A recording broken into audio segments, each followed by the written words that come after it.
ఈరోజు alcohol dependence syndrome అంటే ఏంటో తెలుసుకుందాం. Hello everyone, this is your mental health expert doctor Ramya Mamidala.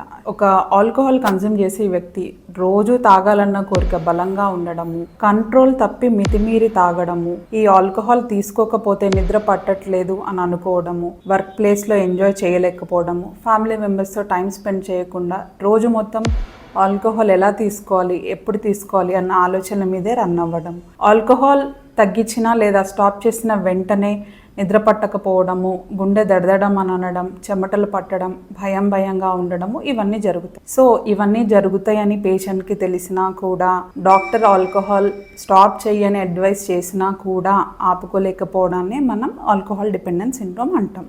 So మనకు తెలుసు ఆల్కహాల్ వల్ల ఫిజికల్ హెల్త్ ఎఫెక్ట్స్ అనేవి వస్తాయి, మెంటల్ హెల్త్ ఎఫెక్ట్స్ అనేవి కూడా వస్తాయి. సో దీన్ని మనం ఖచ్చితంగా ట్రీట్ చేసుకోవాలి. ట్రీట్మెంట్ 2 phases-లో ఉంటుంది అనమాట. సో ఫస్ట్ వచ్చేసి డీటాక్సిఫికేషన్ అంటే బాడీలో ఉన్న ఆల్కహాల్ మొత్తము మనము 7 to 14 days డ్యూరేషన్ టైంలో కొన్ని మెడికేషన్స్ ఇచ్చి రిమూవ్ చేయడం అనేది జరుగుతుంది. సో ఇదే ఫేజ్లో మల్టీవైటమిన్ సప్లిమెంట్స్, ఐవి ఫ్లూయిడ్స్ ఇవ్వడం కూడా జరుగుతుంది. అండ్ ఈ టైంలో బాడీలో ఉన్న ఆల్కహాల్ మొత్తం పోతుంది. మరి డిశ్చార్జ్ చేస్తాము, పేషెంట్ బయటికి వెళ్తారు, మళ్ళీ ఆల్కహాల్ అనేది కన్జ్యూమ్ కంపల్సరీ చేస్తారు కదా. సో అలా చేయకుండా ఉండడానికే డిపెండెన్స్ ట్రీట్మెంట్ అనమాట. సో ఇది సెకండ్ ఫేజ్. డీటాక్సిఫికేషన్ అయిన వెంటనే డిపెండెన్స్కి ట్రీట్ చేసుకోవాలి. సో ఎలా ట్రీట్ చేసుకుంటాము? బయట ఆల్కహాల్ చూసినా, ఆల్కహాల్ తాగే ఫ్రెండ్స్తో మాట్లాడినా, టీవీలో ఆ దృశ్యాలు చూసినా కూడా మనకి క్రేవింగ్స్ అనేవి స్టార్ట్ అవుతాయి. క్రేవింగ్స్ రాకుండా ఉండడానికి మనం యాంటీ క్రేవింగ్ ఏజెంట్స్ అనేవి పెట్టుకుంటాం. సో మనం తీసుకున్న ఆల్కహాల్ క్వాంటిటీని బట్టి, డిపెండెన్స్ సివియారిటీని బట్టి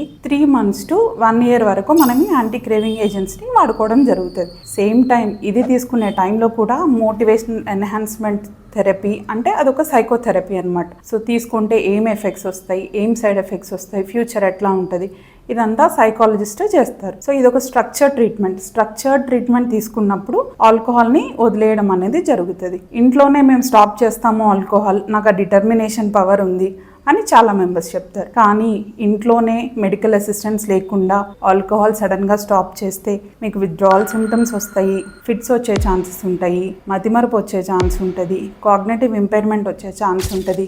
అండ్ ఒక 1 month మానేస్తారు, తర్వాత మళ్ళీ రిపీట్ అవుతుంది అనమాట. సో ఇలాంటి సమస్యలతో బాధపడుతున్నారా? అయితే మీకోసం మేమున్నాం.